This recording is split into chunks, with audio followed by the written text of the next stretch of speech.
চলে এসেছি বন্ধুরা আবারও আপনাদের সাথে ডিম দিয়ে ঝিঙের একটি রেসিপির ভিডিও শেয়ার করতে। এর আগেও আমি ঝিঙের রেসিপি আপনাদের সাথে শেয়ার করেছি।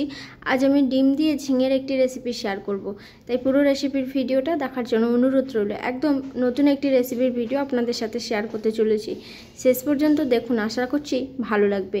নমস্কার বন্ধুরা, ওয়েলকাম টু ঝুনু আম কুক। ঝুনু আম কুকে আপনাদের সবাইকে আবারও স্বাগত জানাই নতুন একটি রেসিপির ভিডিওতে। এখানে আমি ঝিঙে কেটে নিয়েছি, তার সাথে 3টে ডিম নিয়ে নিয়েছি, আর নিয়েছি এখানে পেঁয়াজ কুচি, একটা বড় সাইজের পেঁয়াজ কুচি করে নিয়েছি, 4টে কাঁচা লঙ্কা চিড়ে নিয়েছি, আর একটা বড় সাইজের টমেটো কেটে নিয়েছি। তার সাথে এখানে আমি নিয়েছি আলু।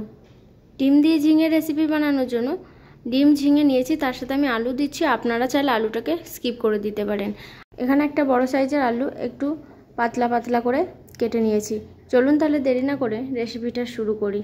রান্নার জন্য গ্যাসের চুলা অন করে কড়াই বসিয়ে দিয়েছি। তারপর আমি কড়াইয়ের মধ্যে দিয়ে দেবো সর্ষের তেল।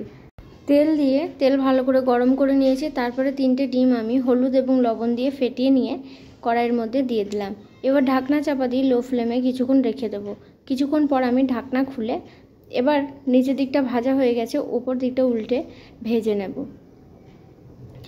নতুন বন্ধু যারা আছেন এখনও ছোট্ট চ্যানেলটিকে সাবস্ক্রাইব না করে থাকলে, আমার শেয়ার করা নতুন নতুন রেসিপির ভিডিও দেখতে চাইলে অবশ্যই চ্যানেলটিকে সাবস্ক্রাইব করে পাশে থাকবেন। যেসব বন্ধুরা এই ছোট চ্যানেলটিকে সাবস্ক্রাইব করে পাশে আছেন তাদেরকে অসংখ্য ধন্যবাদ জানাই। এবার আমি লম্বা লম্বা করে কেটে নিচ্ছি। প্রথমে আমি লম্বা করে কেটে নিয়ে তারপর এইভাবেই কেটে নিলাম।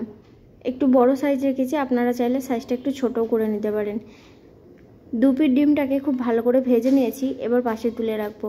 আর ডিম দিয়ে ঝিঙের এই রেসিপিটা গরম ভাতের সাথে খেতে দারুণ লাগবে।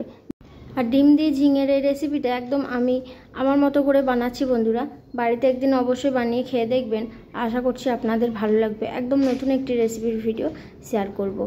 আগে যদি আপনারা এইভাবে বানিয়ে খেয়ে থাকেন তাহলে অবশ্যই কমেন্ট করে জানাবেন। এবার ডিমটা ভেজে আমি তুলে রাখলাম। এবার বাকি রান্নাটা করার জন্য ওই কড়াইয়ের মধ্যে আবারও সর্ষের তেল আমি দিয়ে নিয়েছি। তেলটা একটু গরম হয়ে গেলে পরে তেলের মধ্যে ফোড়নটা দিয়ে দেবো। ফোড়নের জন্য কালো জিরে ফোড়ন দিলাম, আর তার সাথে এবার পেঁয়াজ এবং কাঁচা লঙ্কা কুচিটা দিয়ে দেব। প্রথমে কাঁচা লঙ্কা কুচি দিয়ে পেঁয়াজ কুচি দিয়ে দিলাম। এবার ভালো করে কাঁচা লঙ্কা এবং পেঁয়াজ কুচিটা একটু ভেজে নেব। হাফ ভাজা হয়ে গেলে পরে এই সময় দিয়ে দেবো কেটে রাখা আলু আগে থেকেই খোসা ছাড়িয়ে ধুয়ে জল ঝরিয়ে নিয়েছি এবং কেটে নিয়েছি। হলুদের গুঁড়ো দিয়ে আলু ভেজে নেব। যতক্ষণ আলু ভাজবো ততক্ষণ কিন্তু পুরোপুরিভাবে পেঁয়াজটা ভাজা হয়ে যাবে। যতক্ষণ না পেঁয়াজটা গোল্ডেন ব্রাউন করে ভাজা হচ্ছে ততক্ষণ ঠিক ভেজে নেব আলু পেঁয়াজ একসাথে। এর আগেও আমি ঝিঙের অনেক রকমের রেসিপির ভিডিও আপনাদের সাথে শেয়ার করেছি। নতুন বন্ধু যারা আছেন এখনও সেই সমস্ত রেসিপির ভিডিওগুলো দেখে না থাকলে অবশ্যই দেখে নেবেন বন্ধুরা, আশা করছি ভালো লাগবে। এবার এইদিকে পেঁয়াজ কিন্তু গোল্ডেন ব্রাউন করে পুরোপুরি ভাজা হয়ে গেছে, তার সাথে আলুটাও। এই সময় দিয়ে দিচ্ছি কেটে রাখা ঝিঙেগুলো আমি একটু পাতলা পাতলা করেই কেটে নিয়েছি। ঝিঙের পরিমাণটা চাইলে আরও বাড়িয়ে নিতে পারেন। আমি 3টে মাঝারি সাইজের ঝিঙে এখানে কেটে নিয়েছি, আর একটা বড় সাইজের আলু। এবার ঝিঙে আলু দিয়ে একসাথে আবারও 2-3 মিনিট মতন ভেজে নেব। 2 থেকে 3 মিনিট মতন মিডিয়াম ফ্লেমে ঝিঙে ভেজে নেওয়ার পর তারপর আমি টমেটোটা দিয়ে দেবো। কোনো রকম লবণ দিইনি, লবণ দিলে ঝিঙে থেকে জল ছাড়তে শুরু করে, তাই ঝিঙেগুলো ভাজা হয় না। হলুদের গুঁড়ো দিয়ে আমি ঝিঙে ভেজে নিলাম। তারপর দিয়ে দিলাম টমেটো যদি হাতের কাছে থাকে তাহলে অবশ্যই দিয়ে নেবেন। টমেটো ছাড়াও এই রেসিপিটা খেতে দারুণ লাগবে। এবার টমেটো দিয়ে আবারও 2 মিনিট মতন ভেজে নেব। তারপর আমি একে একে গুঁড়ো মশলাগুলো অ্যাড করে দেবো। টমেটো কিছুক্ষণ ভেজে নিলে টমেটোটা অনেকটা গলে আসবে। ঝিঙে আলু পেঁয়াজ টমেটো একসাথে আবারও 2 মিনিট মতন ভেজে নিয়েছি। তারপর একে একে গুঁড়ো মশলা দিয়ে দিচ্ছি। হলুদের গুঁড়ো, ধনিয়ার গুঁড়ো, জিরের গুঁড়ো, আর তার সাথে দিচ্ছি লঙ্কার গুঁড়ো। ঝালটা অবশ্যই পরিমাণ মতন দিয়ে নেবেন, বাড়িয়ে বা কমিয়ে। আর দিয়ে দিচ্ছি স্বাদ অনুযায়ী বা পরিমাণ মতন লবণ। এবার গুঁড়ো মশলাগুলো সমস্ত দেওয়া হয়ে গেছে।